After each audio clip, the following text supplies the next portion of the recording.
You've already mentioned your rejection of organised religion, but can you explain to us why you are so positively against How those can things? you organize a human being according to a pattern?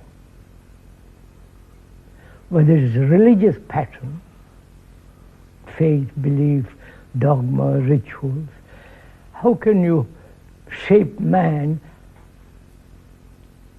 who is extraordinarily alive and to a particular mode, like the communists are trying to do, the totalitarians are trying to force man to a certain way of thinking, which is so contrary to freedom.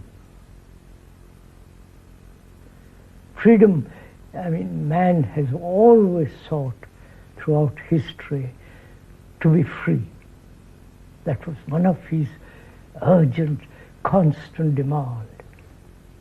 Not only from poverty, environmental ugliness and so on, but to be free from the sorrow, pain and anxiety and so on, those things. And how can any structured religious attitude give him freedom? So if you've rejected religion and you've rejected faith, what's your alternative? It's rather complex. To put it simply,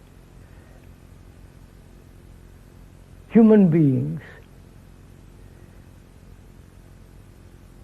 have been always self-centered,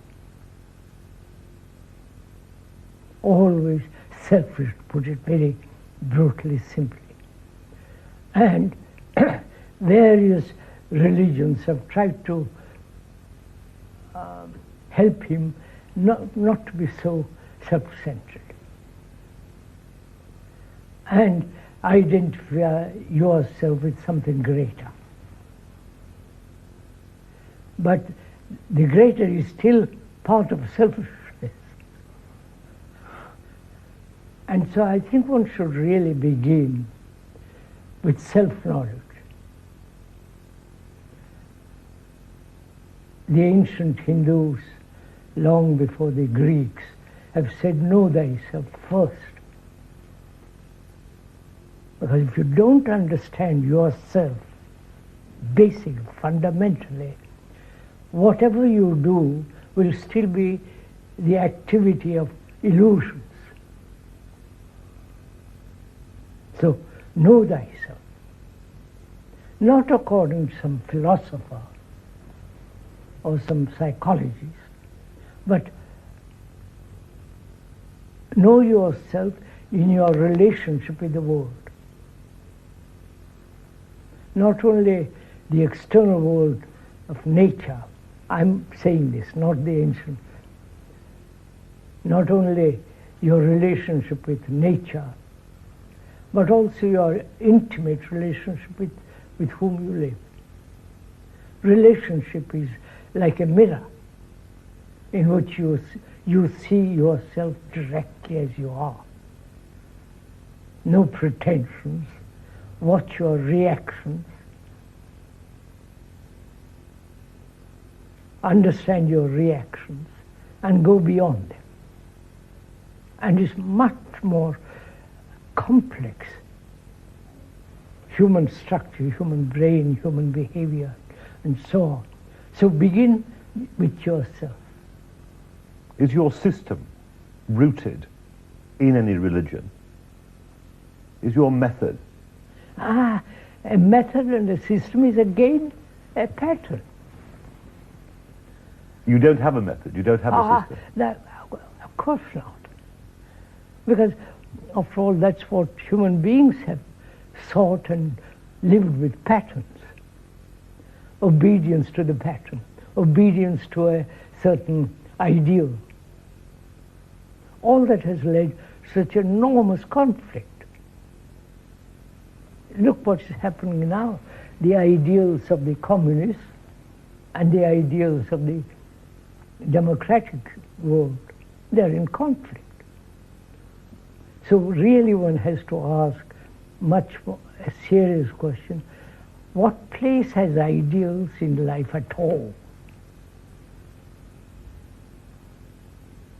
They may have no place at all. What is important is to begin with what is actual. We are having a conversation now, a dialogue, in which both of us are sharing. We talk freely, I hope, inquire, investigate. Therefore, there is no system in that. Both of us are seriously concerned about something, and we begin to have a dialogue about it. Why human beings throughout the world live in conflict. Why should I have a system about that? And whether we can live without conflict. Because conflict is destroying the world. Not only in personal relationship, but with nature, with other human beings. So, is it possible to live without conflict? Is it possible to live a life of great, if I can use that word which has been so spoiled, love? And be free of suffering. And this is, one should have a system of inquiry into that. But in inquiring, we discover a great many things. If we are both attentive, watchful, and we discover the most fantastic and real things. And the perception of that brings us together. There is no you and me, the perception.